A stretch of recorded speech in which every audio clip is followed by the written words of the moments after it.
నమ్మకం ఏమైనా చేస్తుంది. ఒక అబద్ధం నిజాన్ని దాచిపెడుతుంది. ఒక అసత్యం సత్యాన్ని కొన్నాళ్లు మాత్రమే ఆపగలుగుతుంది. అది సినిమా అయినా, రాజకీయమైనా, మరేదైనా. దక్షిణాదిలో సినిమా అంటే ఉన్న క్రేజ్ చెప్పడానికి చిన్న విషయమేమీ కాదు. అలాగే రాజకీయాలు. దక్షిణాది ప్రజలు సినిమాలు చూస్తూ, రాజకీయాలు మాట్లాడుకుంటూ గడిపేస్తారు. తెలుగు రాష్ట్రాల్లో ఈ వారం రిలీజైన పుష్ప 2 ప్రకంపనలు అన్నీ ఇన్నీ కావు. ఒక సాధారణ నటుడు అసాధారణ స్థాయికి ఎదిగిన క్రమం గత 2 దశాబ్దాలుగా మనకు కనిపిస్తూనే ఉంది. సినిమా అన్నది వినోదం. ఇది ఎవరైనా చెప్పే అంశమే. సినిమాలను సంతోషించేందుకు, ప్రశాంతత పొందేందుకు, మనం వెళ్లేందుకు ఉపయోగించే ఒక బ్రేక్. తెలుగు సినిమా ఇప్పుడు ప్రపంచాన్ని దున్నేస్తోంది. ఢిల్లీ వెళ్తే మదరాసీనా అన్న ఫీలింగ్ నుంచి ఇప్పుడు తెలుగు సినిమాను మన దర్శక నిర్మాతలు తీసుకెళ్లిన తీరు నభూతో న భవిష్యత్. సినిమా అంటే 2.5 గంటల వినోదమివ్వడానికి హీరో దగ్గర్నుంచి దర్శకుడు వరకు ఎంతగానో కష్టపడతారు. ఏం చేస్తే సినిమా లాగ్ అవుతుందోనని భయపడతారు. కానీ ఇటీవల కాలంలో వస్తున్న సినిమాలు ఫుల్ లెంత్లో వస్తున్నాయి.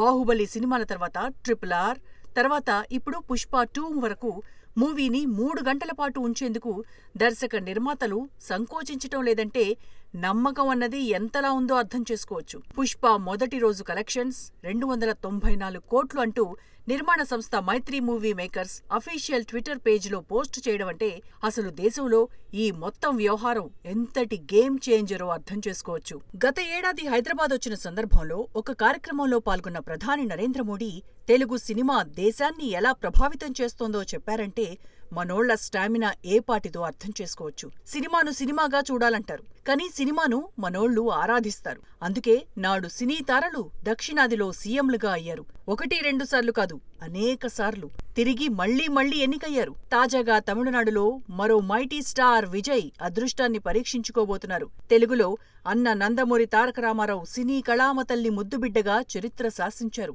ఆ తర్వాత చిరంజీవి ప్రజారాజ్యం పార్టీని స్థాపించి సత్తా చాటారు. ఇక జనసేనాని పవన్ కళ్యాణ్ గత ఏడాది సృష్టించిన సునామీ ఏపీలో సర్కారును మార్చేసింది. ఇలా సినీ తారలు రాజకీయాలను ఒక రేంజ్లో ప్రభావితం చేస్తున్నారు. సినిమాకు రాజకీయానికి అవినాభావ సంబంధం ఎంతటితో ఇదమిద్ధంగా చెప్పలేం. ఇక పుష్ప 2 మూవీ ఇప్పుడు తెలుగు రాష్ట్రాల్లో ప్రతి ఒక్కరి నోటా వినిపించే పదం పార్టీ లేదా పుష్ప దగ్గర్నుంచి ఇంటర్నేషనల్ అన్నంత వరకు ఈ మానియా తెలుగు జనాలను కట్టిపడేస్తోంది. బుధవారం రాత్రి 9:30 గంటలకు మొదలైన పుష్ప 2 మానియా సినీ ఇండస్ట్రీని మరో రికార్డ్స్ బ్రేకింగ్ వైపుకు తీసుకెళ్తోంది. ప్రీమియర్ షో సందర్భంగా థియేటర్ వద్ద జరిగిన తొక్కిసలాటలో మహిళ మృత్యువాత పడగా ఆమె కుమారుడు తీవ్రంగా అనారోగ్యం పాలయ్యాడు. దీంతో అల్లు అర్జున్ పైన, నిర్మాణ సంస్థపైన కేసు నమోదైంది. మనిషి ప్రాణాల కంటే విలువైనది ఈ భూమిపై ఏదీ ఉండదు. కోటిస్తామంటే ఎవరైనా చస్తారా? చావనే చావరు. ఎందుకంటే ప్రాణం ముందు కోటి బలాదూర్. కానీ సినీ తారపై ఉన్న అభిమానం ప్రాణాలను గాల్లో తీసుకెళ్తోంది. ఈ సంఘటన దేశవ్యాప్తంగా కదిలించింది. బాధితురాలికి సాయం చేస్తానని నిర్మాణ సంస్థ ప్రకటించగా హీరో సైతం ముందుకొచ్చి బాధ్యత తనదని చెప్పారు. దేశంలో ఎన్నో విషయాలపై ఆచితూచి వ్యవహరించే మన ప్రభుత్వాలు కొన్ని ఘటనలు జరిగినప్పుడు వేగంగా స్పందిస్తాయి. పుష్ప 2 ప్రీమియర్ నిర్వహించుకునేందుకు 800 రూపాయలు టికెట్ ధరకు ఆమోదం తెలిపిన ప్రభుత్వం ఇప్పుడు ఇకపై ఏ సినిమాకు కూడా ప్రీమియర్ షోకు అనుమతించేది లేదని తెగేసి చెప్పింది. కానీ ఇప్పటికీ పుష్ప మూవీ చూడాలంటే చెల్లించాల్సిన మొత్తం సామాన్యుడిని మాత్రం వేధిస్తోంది. నచ్చితే రండి, లేదంటే లేదంటూ సినీ పెద్దలు చెప్పుకోవడానికి బాగానే ఉన్నా టికెట్ రేట్లు మాత్రం బెంబేలెత్తిస్తున్నాయి. వాస్తవానికి మూవీ అన్నది ఒక వినోదభరితమైన అంశం. మనిషికి కూడు, గూడు, గుడ్డ ఎలా అవసరమో వినోదం కూడా అంతే అవసరమని నేటి మోడర్న్ లైఫ్ చాటుతోంది. ఇక్కడ 800 రూపాయలను ఒక టికెట్గా మాత్రమే చూడొద్దు. ఇది ఒక నిరుపేద బతికేందుకు వారం రోజులు ఆహారంగా కూడా చూడొచ్చు. కానీ సినిమా చూసేందుకు వెనకాడటం లేదన్నదే అసలు నిజం. పుష్ప 2 తెలుగు రాష్ట్రాల్లో కలెక్షన్స్ గురించి ఇప్పుడు అందరూ మాట్లాడుతున్నారు. సినిమా అలా ఉందని కొందరు, ఇలా ఉందని కొందరు చెప్తుంటే రికార్డ్స్ మరో వెర్షన్ వినిపిస్తున్నాయి. నాన్న సెంటిమెంట్, అమ్మ సెంటిమెంట్తో చాలా సినిమాలొచ్చాయి. టాలీవుడ్ను ఏలై ఇప్పుడు వైఫ్ సెంటిమెంట్ సినిమాను అగ్రపీఠంపై కూర్చోబెట్టిందని తెలుస్తోంది. పుష్ప 2 సినిమా రికార్డులు తిరగరాస్తుందా లేదంటే మరేం చేస్తుందన్నది తెలియడానికి మరో వారం రోజులు పట్టొచ్చు. కానీ ఒక సినిమా ప్రజల జీవితాలపై ఇంతటి ప్రభావం చూపించటం సామాన్య విషయం కాదు. అందులోనూ మెగాస్టార్ ఫ్యామిలీకి సంబంధించి టాలీవుడ్లో భిన్న పార్శ్వాలు కనిపిస్తున్న తరుణంలో మెగాస్టార్ చిరంజీవిని సొంత కాళ్లపై నిలబడి జీవితంలో విజయం సాధించిన మహాయోధుడిగా ఈ చరిత్ర ఎప్పటికీ గుర్తుపెట్టుకుంటుంది. ఆయన ఎలాంటి బ్యాక్గ్రౌండ్ లేకుండా చరిత్ర సృష్టించారు. కానీ character artist, comedian, Padmashri Allu Ramalingayya అల్లుడయ్యాక మారినటువంటి పరిణామాలు 4-5 దశాబ్దాల సినీ ప్రస్థానం చూసిన వారందరికీ తెలుస్తుంది.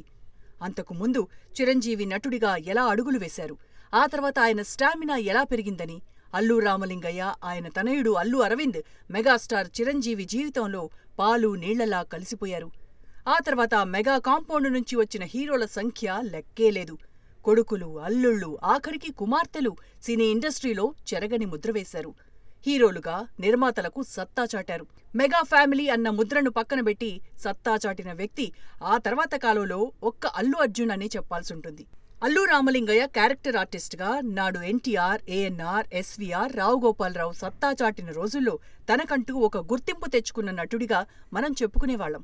ఇప్పుడు ఆయన వారసత్వంగా సినీ ఇండస్ట్రీలో ఒక వ్యక్తి ఇంతటి మేనియా సాధిస్తారని ఎవ్వరూ కూడా ఊహించి ఉండకపోవచ్చు. ఇక మెగా ఫ్యాన్స్, అల్లు ఫ్యాన్స్ రెండుగా చీలిపోయినా సినిమాలో లేని డైలాగులను నెట్టింట్లో చేసుకుంటున్న ప్రచారం వీళ్లేందిరా బాబు ఇలా తయారయ్యారు, కనీసం పెద్దలైనా మొత్తం వ్యవహారానికి ఫుల్ స్టాప్ పెట్టరేందిరా బాబు అనుకునేలా మారుతున్నాయి. ఎన్టీఆర్ కుటుంబ సభ్యుల్లో ఎందరు ఎంతగా చెప్పినా జూనియర్ ఎన్టీఆర్ ఇప్పుడు బ్రాండ్, అలాగే అల్లు అర్జున్ మరో బ్రాండ్. ఇద్దరూ సొంతంగా స్టార్లుగా రూపాంతరం చెందుతున్నారు. అల్లు అర్జున్ ఇప్పుడు ఒక హీరో మాత్రమే కాదు, అంతకు మించి. అల్లు అర్జున్ సినిమా హిట్టా ఫట్టా అన్నది డిసైడ్ చేయాల్సింది ఒక్క తెలుగు జనం మాత్రమే కాదు, దేశవ్యాప్తంగా ఉన్న సినీ అభిమానులు, ప్రపంచవ్యాప్తంగా ఉన్న సినీ జనం. ఇండియాలో మూవీ ఎంత కలెక్ట్ చేస్తోందో ప్రపంచవ్యాప్తంగా అంతే వసూళ్లు రాబడుతుందంటే అతిశయోక్తి కాదు. సినిమాను సినిమాగా చూస్తే పెద్ద సమస్య అసలు ఉత్పన్నమే కాదు. సినిమాను ఆరాధించటం వల్ల ఇదంతా జరుగుతుంది. ఇండియాలో అన్ని భాషల్లో ఎలా పుష్ప 2 విడుదలైందో విదేశాల్లో మరీ ముఖ్యంగా అమెరికా, ఆస్ట్రేలియా, యూరప్ దేశాల్లో రిలీజ్ కావడం చిన్న విషయమా? సినిమాను డిస్ట్రిబ్యూటర్లు, థియేటర్ యజమానులు అంతగా కొనుగోలు చేయడం చిన్న సాధారణ విషయం కాదు కదా. సినీ నిర్మాతలు, హీరోలు మిగతా ఎవ్వరికీ రాని స్టార్డమ్ ఎంజాయ్ చేస్తారు. కానీ వారిని కామెంట్ చేసినట్టుగా, ట్రోల్ చేసినట్టుగా మరెవ్వరినీ కూడా పెద్దగా జనం పట్టించుకోరు. అందుకే తాము ఏళ్ల తరబడి కష్టపడి సినిమా నిర్మిస్తే 2.5 గంటల్లో తమ జీవితాలను రోడ్డున పడేస్తున్నారని, ఇలాంటి వారిని ఉపేక్షించేది లేదని, ఎలాగంటే అలా రివ్యూలు రాసేవారిని చూస్తూ ఊరుకోమన్నంతలా సీన్ మారిపోయిందంటే ఈ మొత్తం వ్యవహారాన్ని ఎలా విశ్లేషించాలో మీరే ఆలోచించండి. సోషల్ మీడియా వ్యాప్తి తర్వాత సినిమాలకు సంబంధించి సమాచారం జనాలకు ఇట్టే తెలిసిపోతుంది. సినిమా సక్సెస్, ఫెయిల్ అన్న దాని గురించి నెట్టింట జరిగే ప్రచారం వ్యూయర్ను సినిమాకు తీసుకెళ్తుందా లేదా అన్నది నిర్ధారిస్తుంది. కానీ వీటన్నింటితో సంబంధం లేకుండా ఒక సినిమాకు జనంలో ఆదరణ వస్తోందంటే అది ముమ్మాటికి విశ్వాసమే. అందులోనూ అల్లు అర్జున్ బాలీవుడ్ స్టార్ ఏమీ కాదు, హాలీవుడ్ స్టార్ అంతకన్నా కాదు, టాలీవుడ్ స్టార్ మాత్రమే.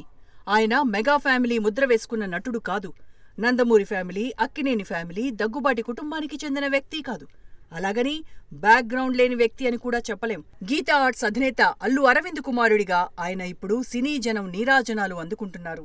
అల్లు అరవింద్ కుటుంబం నుంచి మరో హీరో వచ్చినా ఆయన పేరు కూడా చాలా మందికి తెలీదు. అంటే కేవలం కుటుంబ నేపథ్యం ఎంట్రీకి సరిపోతుంది కానీ జనామోదానికి ఎంతమాత్రం కాదన్నది నిర్వివాదాంశం. ఫోర్బ్స్ మ్యాగజైన్ అల్లు అర్జున్ సంపాదన పుష్ప 2 మూవీలో 300 కోట్ల రూపాయల రెమ్యునరేషన్ తీసుకున్నారంటూ రాసిన వార్త చాలా మందిని ఆలోచింపజేసింది. తెలుగు హీరోకు అంత సీనుందా అని ఆశ్చర్యానికి గురిచేసింది. ఇటీవల ఎన్నికల ఫలితాలను ప్రిడిక్ట్ చేసే సంస్థలు ఎలాంటి రిజల్ట్స్ ను చూస్తున్నాయో మనందరికీ తెలిసిందే. 100 కోట్ల రూపాయల విలువ చేసే సర్వే సంస్థలు ఎన్నికల ఫలితాలను ఎక్స్పెక్ట్ చేయడంలో ఎలా గందరగోళమయ్యాయో చూశాం. అంతలోనే వాటి రెప్యుటేషన్ అధపాతాళానికి చేరుకుంటుందని చెప్పలేం. అదే విషయంలో సినిమా రివ్యూల విషయంలో కూడా అంతే. పెద్ద హీరోల సినిమాల విషయంలో రివ్యూయర్స్ ఇచ్చే రిజల్ట్ కొన్నిసార్లు నమ్మశక్యంగా, మరికొన్నిసార్లు పెయిడ్ రివ్యూలన్నట్టుగా ప్రచారం చేస్తాయి. కేవలం ప్రచారం, పబ్లిసిటీతో బ్రహ్మాండాలు బద్దలేం కావు. నిజం నిలకడ మీద తెలుస్తుంది. అలాగే పుష్ప 2 కూడా ఇప్పుడు చరిత్ర తిరగరాస్తుందా లేదా అన్నది తేలనుంది. ఒక్కటి మాత్రం నిజం, సినిమా నిర్మాణ సంస్థ మైత్రి మూవీ మేకర్స్ పుష్ప 2 కలెక్షన్స్ గురించి చేసిన ట్వీట్, పోస్ట్ ఇండియాను ఊపేస్తోంది. సుమారు 300 కోట్ల వరకు ఒక్కరోజు కలెక్షన్ సాధ్యమయ్యాయంటే ఇది సినిమా సునామీ అని మాత్రమే చెప్పాల్సుంటుంది. ఇక పుష్పరాజ్ ముందు ఎన్ని రికార్డులు బద్దలయ్యాయో ఒకసారి చూద్దాం. పుష్ప 1 కరోనా తర్వాత కోలుకుంటున్న జనాలకు వీణుల విందు చేసింది. సినిమా కేవలం దక్షిణాదిలో కాకుండా నార్త్ ఇండియాలో మోత మోగించింది. సినిమా గురించి ప్రజలకు మరింతగా తెలియజేస్తే ఇంకా ఎక్కువ ఆడుతుందని కూడా అన్నారు. అందుకే కాబోలు పుష్ప 2 రిలీజ్ ముందు నిర్మాణ సంస్థ మొదటి ప్రచారాన్ని ఉత్తరాదికి కేంద్ర బిందువైన బీహార్ రాజధాని పాట్నాలో నిర్వహించింది. ఆ తర్వాత దేశమంతటా సినిమా ప్రమోషన్ చేపట్టింది. బాలీవుడ్ స్టార్లు హిందీ తప్ప మరో లాంగ్వేజ్ మాట్లాడలేని పరిస్థితి. కొందరు ఇంగ్లీష్ మేనేజ్ చేసినా అది మిగతా ఆడియన్స్కు పెద్దగా అర్థమయ్యేదేం కాదు. కానీ దక్షిణాది హీరోలు, మరీ ముఖ్యంగా టాలీవుడ్ స్టార్లు మూవీ ప్రచారం చేస్తున్న తీరు అదరహో అని చెప్పాల్సిందే. ప్రభాస్, జూనియర్ ఎన్టీఆర్, రామ్ చరణ్ తేజ్ దేశమంతటా ఫ్యాన్ ఫాలోయింగ్ సాధిస్తే జూనియర్ అయిన హీరో నిఖిల్ ఎలాంటి సత్తా చాటారో మనం చూశాం. ఇప్పుడు అల్లు అర్జున్ పాట్నాలో హిందీ ప్రసంగంతో మొదలైన స్పీచ్ కేరళలో మలయాళంలో సాగిన తీరు ఆశ్చర్యాన్ని కలిగిస్తుంది. తాను టాలీవుడ్కు మాత్రమే చెందినవాడిని కానని, ఇండియన్ సినిమా వారసుడినంటూ పుష్ప వేదికగా అల్లు అర్జున్ ప్రచారం కూడా కలిసొచ్చింది. ఏ రాష్ట్రంలో ఉంటే ఆ భాష మాట్లాడతానంటూ ఆయన చేసిన కామెంట్స్ కొందరికి మాత్రమే అర్థమవుతాయి. Pushpa 2 movie industry all time hit గా నిలవడమే కాదు, 13 ఇండియన్ బాక్సాఫీస్ రికార్డును చెరిపేసింది. బాక్సాఫీస్ సునామీతో ఇప్పటివరకు చరిత్ర సృష్టించిన రికార్డులను నేలమట్టం చేసింది, కొత్త ట్రెండ్ సృష్టిస్తోంది. అల్లు అర్జున్ చిత్రం బాక్సాఫీస్ విజయం కొత్త రికార్డులను తిరగరాస్తోంది. విడుదలైన తొలి రోజు 294 కోట్ల లెక్కలు మూవీ ఇండస్ట్రీని షేక్ చేశాయి. తొలి రోజు గతంలో ఉన్న 65-67 కోట్ల రికార్డును స్మాష్ చేసింది. షారుఖ్ ఖాన్ జవాన్ 65.5 కోట్లతో అగ్రస్థానంలో ఉండగా, ఇప్పుడు పుష్ప 2 ఆ రికార్డును అధిగమించి all time biggest Hindi opener గా నిలిచింది. పుష్ప 2 అత్యధిక వసూళ్లు సాధించిన సౌత్ డబ్బింగ్ హిందీ తొలి రోజు రికార్డును బద్దలు కొట్టింది. గతంలో కేజీఎఫ్ చాప్టర్ 2 52 కోట్లుగా రికార్డైంది. మొదటి రోజున అన్ని భాషల్లో 175 కోట్ల నికర వసూళ్లతో సినిమా పాన్ ఇండియా ఆధిపత్యాన్ని రుజువు చేసింది. ఇక సినిమాను నిర్మాతలు సెలవు రోజు మాత్రమే విడుదల చేస్తారు. వీక్డేస్లో రిలీజ్ చేస్తే అనవసరంగా ఎందుకు రిస్క్ తీసుకోవడమని ఆలోచిస్తారు. కానీ సినిమా బుధవారం రాత్రి నుంచి ప్రీమియర్ మొదలవగా గురువారం ప్రపంచవ్యాప్తంగా 12,000కు పైగా స్క్రీన్స్లో రిలీజ్ అయింది. పుష్ప 2 హిందీలో అతిపెద్ద నాన్ హాలిడే ఓపెనర్గా నిలిచింది. ఈ సంవత్సరం ప్రారంభంలో రిలీజైన షారుఖ్ ఖాన్ మూవీ మొదటి రోజు కలెక్షన్స్ 55.75 కోట్లుగా ఉంది. ఇప్పుడు పఠాన్ రికార్డును పుష్ప చెరిపేసింది. పుష్ప 2 ముందు రికార్డ్స్ అన్నీ కూడా దాసోహమయ్యాయి. ఎస్ఎస్ రాజమౌళి RRR 223 కోట్ల గ్రాస్ ను ఇది అధిగమించింది. ప్రపంచవ్యాప్తంగా బాక్సాఫీస్ రికార్డును పుష్ప 2 బద్దలు కొట్టింది. RRR 156 కోట్ల గ్రాస్ ను అధిగమించి ఇండియన్ బాక్సాఫీస్ రికార్డును సెట్ చేసింది. ఇండియాలో ప్రీమియర్లతో సహా 200 కోట్ల గ్రాస్ ఓపెనింగ్స్ దాటిన మూవీగా రికార్డు సృష్టించింది. ఒకే రోజులో 2 భాషల్లో, తెలుగు, హిందీ భాషలో 50 కోట్లు లేదా అంతకంటే ఎక్కువ వసూళ్లు సాధించి చారిత్రాత్మక మైలురాయిని అధిగమించింది. ముంబై, బీహార్ సహా కీలక సర్క్యూట్స్లో కొత్త రికార్డులు నమోదు చేసింది. స్త్రీ 2, యానిమల్ వంటి హిందీ మూవీ రికార్డులను అధిగమించి నార్త్ ఇండియాలో నెంబర్ 1 మూవీ అవుతోంది. బీహార్లో పలువురు ఎగ్జిబిటర్లను పుష్ప 2 కలెక్షన్స్ ఉబ్బితబ్బిబ్బయ్యేలా చేస్తున్నాయి. దాదాపు 3 కోట్ల నికర వసూళ్లు రావచ్చని తెలుస్తోంది. గతంలో వచ్చిన కేజీఎఫ్ 2 రికార్డు కంటే సుమారు 40% ఎక్కువ కలెక్షన్స్ ఇది రాబడుతోంది. ముంబై, బీహార్, ఒడిశా వంటి అనేక ముఖ్యమైన సర్క్యూట్లలో పుష్ప 2 రికార్డులు సృష్టిస్తోంది. ఈస్ట్ పంజాబ్ సర్క్యూట్ అంత సీన్ లేదని ప్రచారం జరిగినా అక్కడ కూడా 5.5 కోట్ల కలెక్షన్స్ అంటూ రిపోర్ట్స్ వస్తున్నాయి. ట్రేడ్ రిపోర్ట్స్ ప్రకారం ముంబై సర్క్యూట్లో 20 కోట్లు రాబట్టినట్టు తెలుస్తోంది. పుష్ప 2 మహారాష్ట్ర, గుజరాత్ 2 రాష్ట్రాల్లోనూ అనూహ్య వసూళ్లను రాబడుతోంది. ఇక వీకెండ్ తర్వాత సోమవారం నుంచి సినిమా ఎలా ఆడుతుందోనన్న దానిపై ఇతర రికార్డులు ఆధారపడి ఉన్నాయని చెప్పొచ్చు. ఇక ఓవర్సీస్ అరంగేట్రం మరికొన్ని రికార్డులను షేక్ చేసింది. పుష్ప 2 2024లో ఇండియన్ మూవీకి అతిపెద్ద ఓవర్సీస్ కలెక్షన్స్ రాబట్టేలా సాగుతోంది. కల్కి 2898 AD రికార్డులను అధిగమించింది. అల్లు అర్జున్ గత రికార్డ్స్ ను షేక్ చేస్తోంది. డైరెక్టర్ సుకుమార్, మరో టాప్ డైరెక్టర్ రాజమౌళి సరసన నిలిచేలా రికార్డులు నమోదవుతున్నాయి. రష్మిక మందన సైతం ప్రపంచానికి మరింత కనెక్ట్ అయ్యేలా మూవీ రికార్డ్స్ షేక్ చేస్తున్నాయి. మైత్రి మూవీ మేకర్స్ నిర్మాణ సంస్థ ప్రపంచవ్యాప్తంగా ఇప్పుడు మారుమోగుతోంది. అతిపెద్ద ఓపెనింగ్ కలెక్షన్స్ నమోదు చేసింది. హిందీ బాక్సాఫీస్ వద్ద అత్యధిక వసూళ్లు సాధించిన దక్షిణ భారత చలనచిత్రంగా పుష్ప 2 నిలవనుంది. చివరిగా ఒక మాట, ఒక తెలుగు కుర్రాడు ప్రపంచాన్ని దున్నేస్తుంటే ఆల్ ది బెస్ట్ కాక మరేం చెబుతాం.